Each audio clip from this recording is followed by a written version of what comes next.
Hezbollah ने Israel पर शदीद हमला किया है। हमले की वजह से इसराइल में खौफ का माहौल है। इसराइल में 30 सितंबर तक इमरजेंसी का ऐलान कर दिया गया है। इसराइल के हवाले से खबर, 1 मिलियन से ज्यादा इसराइली शहरी नकल मकानी को मजबूर हो गए हैं। सरहद के दोनों तरफ हजारों शहरी महफूज मकाम पर शिफ्ट हो रही हैं। ये बड़ी खबर आपको बता रहे हैं। हलचल बहुत ज्यादा तेज हो गई है।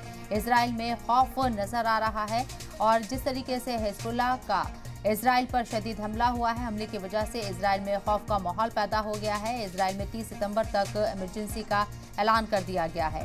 साथ ही साथ आपको बता दें कि 1 मिलियन से ज्यादा इसराइली शहरी नकल मकानी को मजबूर हो गए हैं। दूसरी तरफ सरहद के दोनों तरफ हजारों शहरी महफूज मकाम पर शिफ्ट हो रही हैं।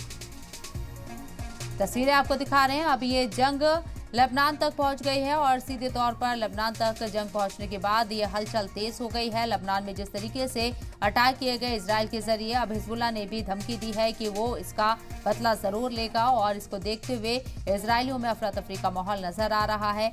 हिजबुल्लाह का इसराइल पर शदीद हमला, जिसके बाद ये हलचल तेज हुई। लोग महफूज मकामात पर शिफ्ट हो रहे हैं अपने बच्चों को लेकर, अपने फैमिलीज को लेकर। इसराइल में 30 सितंबर तक इमरजेंसी का भी ऐलान कर दिया गया है।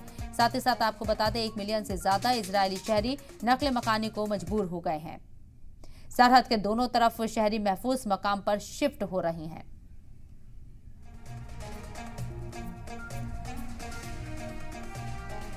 तो इसराइल में 30 सितंबर तक इमरजेंसी का ऐलान हो चुका है। इसराइल के हवाले से खबर, इसराइल में हलचल तेज हो गई है। इसराइल ने जो अटैक किया है, हिजबुल्लाह इसका बदला लेगा, इस बात से इनकार नहीं किया जा सकता। इसराइली से बखूबी समझ रहा है और इसलिए अपने शहरियों को अलर्ट किया गया है। 30 सितंबर तक इमरजेंसी का ऐलान कर दिया गया है।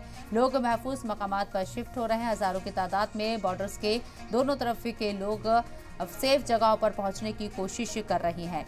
हमले की वजह से इसराइल में ये खौफ का माहौल नजर आ रहा है। 1 मिलियन से ज्यादा इसराइली शहरी नकल मकानी को मजबूर हो गए हैं।